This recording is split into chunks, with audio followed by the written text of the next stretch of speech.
சதுரங்க விளையாட்டில் எப்படி ஒவ்வொருவருக்கும் தனித்தனி வேலை வழங்கப்பட்டுள்ளதோ அதேபோல் இந்த மனித பிறவியில் அவருக்கென்று தனித்திறமை படைக்கப்பட்டுள்ளது.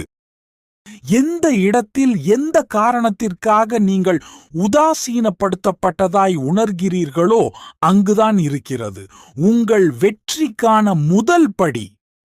துணிச்சலுடன் செயல்பட எப்போது முடிவு எடுத்தோமோ அப்போதே நமது வாழ்க்கையின் பாதி அபாயத்தை கடந்துவிட்டோம் என்பது உறுதி. வென்றுவிட்டு பேசுங்கள். பொறுமையாய் கைகட்டி காதுகளை தீட்டி கேட்கும் இந்த உலகம் உடைந்து போன நிலையிலும் அடுத்த அடியை உன்னால் எடுத்து வைக்க முடிந்தால் எவராலும் உன்னை தோற்கடிக்க முடியாது. ஜெயித்தவனுக்குத்தான் அடுத்து ஜெயிப்போமா என்ற பயம் இருக்கும். தோற்றவனுக்கு அடுத்து கண்டிப்பாக ஜெயிப்போம் என்ற நம்பிக்கை மட்டுமே இருக்கும். 1000 பேரிடம் யோசனை கேள், ஆனால் முடிவை நீ மட்டுமே எடு.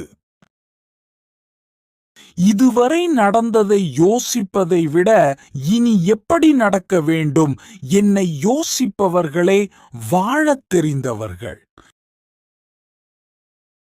போனது போகட்டும், அடுத்த நகர்வு அற்புதமாகட்டும். எஞ்சி இருப்பது இன்னும் எத்தனை வருடங்கள், மாதங்கள், நாட்கள் என நமக்கே தெரியாது. வாழ்க்கையில் மன்னிப்பதும் மன்னிப்பு கேட்பதும் எந்த வகையிலும் நம்மை சிறுமைப்படுத்தாது.